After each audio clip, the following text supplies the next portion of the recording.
In tonight's headlines, Cathay Pacific vows to improve after admitting that it underestimated the number of pilots needed to avoid flight cancellations. Plan to impose wearing charges on users of emergency services in public hospitals comes under fire. And there's been a sharp rise in the number of teachers leaving their jobs in public schools.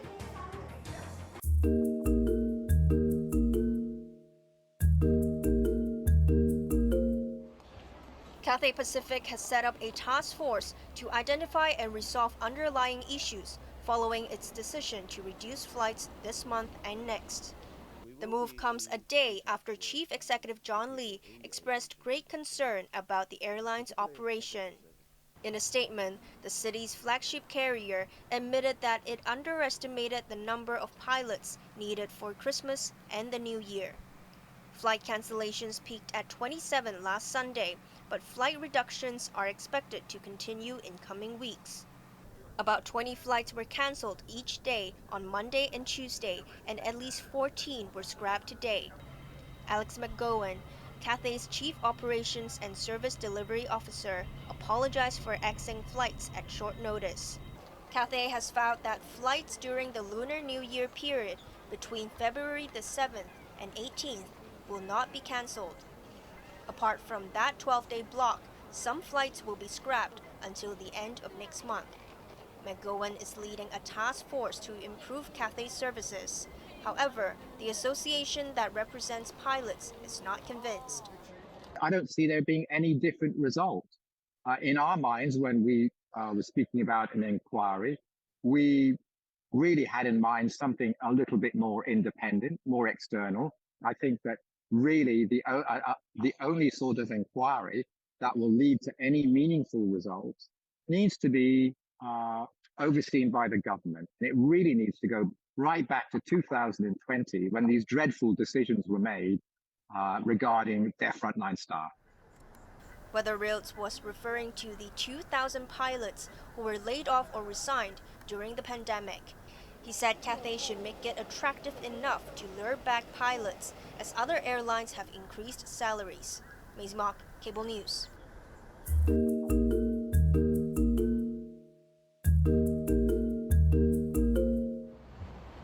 The prosecution in the Jimmy Lai national security trial said the Apple Daily founder sent $93 million to groups and individuals in the opposition camp. Lai is accused of sedition and colluding with foreign countries. According to a police inspector's testimony that was read out in court today, Lai provided funds to the Civic Party, the Democratic Party, and others between 2013 and 2020 through his assistant, Mark Simon. The inspector also said the bank account of former activist Andy Lee showed that he had received $500,000 from Simon in November 2019. Lee was one of 12 Hong Kongers who were intercepted by the Chinese Coast Guard when they tried to flee to Taiwan in August 2020. The hearing continues on Tuesday.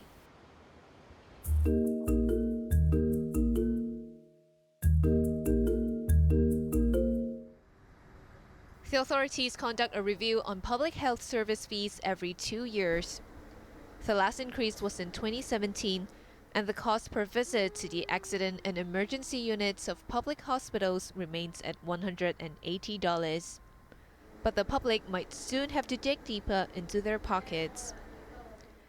In an interview with the Chinese-language newspaper Singchao, Health Chief Lo Chung-Mao said the government is considering raising the charge based on a fee adjustment mechanism. A higher charge could prevent abuse of the emergency services. In one case, someone with acne sought consultation. Those requiring emergency services are classified after triage into 5 categories based on their clinical condition: critical, emergency, urgent, semi-urgent, or non-urgent. Lo said critical and emergency patients could pay less than the current fee, while those classified as semi or non-urgent would pay an amount similar to that charged by family doctors. This man agreed that non-urgent cases should pay more to free up space for those with emergency needs. If they raise the charge, I will only come if I require urgent care, this woman said. Lawmaker David Lam emphasized that medics in emergency units have to treat patients and not decide how much they should pay. What I would propose is that everyone who comes to the A&E should be charged the same, except for those cases who request for certain investigation that is not really necessary. Alex Lam, who chairs the group Hong Kong Patients' Voices, took to the airwaves to express concern that higher charges might deter people with financial difficulties to seek medical treatment. He said the triage system can screen out abusers. Janice Low, Cable News.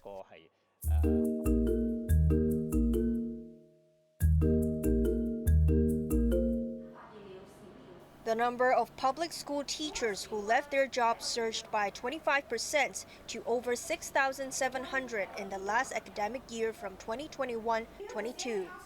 In a written statement to lawmakers, Education Minister Kristen Choi said some had retired, while others pursued further education or left for personal reasons. The teachers worked in primary, secondary, and subsidized schools and kindergartens.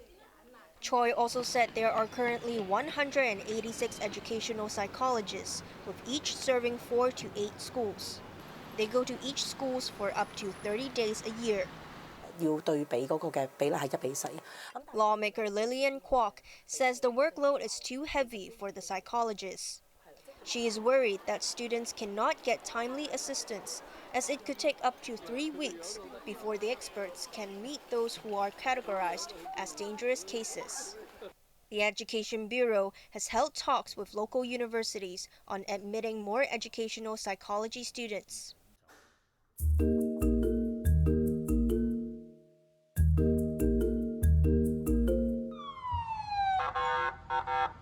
A familiar sight in Gaza. An ambulance arrives at one of the few functioning hospitals, bringing more victims of Israel's constant bombardment.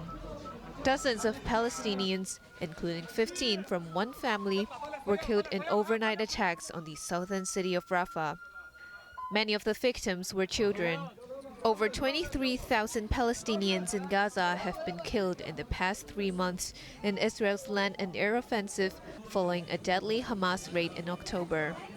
At the United Nations, the Palestinian ambassador criticized countries that called for an end to the hostilities but failed to support a ceasefire. This is a war of atrocities. How can you reconcile opposing these atrocities and vetoing a call to end the war that is leading to their commission? How can anyone support a war with such criminal means deployed to achieve such criminal objectives? And how can anyone oppose its criminal objectives and give Israel the means to pursue them? Don't call for peace and spread fire.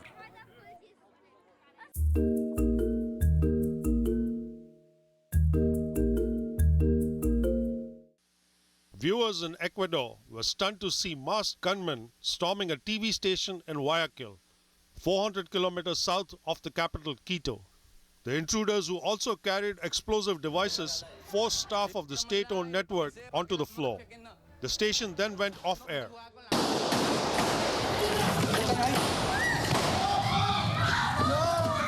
Gunshots rang out amid the commotion before the studio went dark.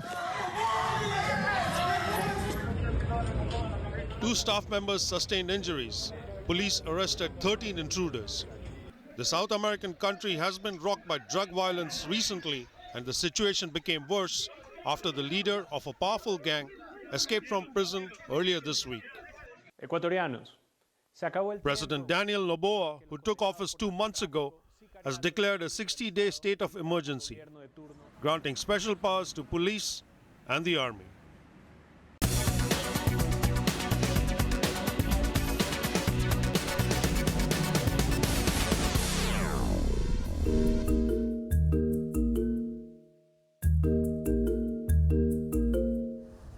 The city stock market remained in the red today for the 7th consecutive trading session since the start of the year. The Hang Seng Index lost 0.6%, dragged down by concerns over the mainland economy and geopolitics. Cross-strait tensions increased after the Chinese ambassador to the United States said Beijing will not compromise on Taiwan. Xie Feng's statement came ahead of the island's presidential election on Saturday. Tech giant Tencent fell 1.2% and Alibaba dropped 0.6%. Electric vehicle maker Li Auto plummeted 4.4%.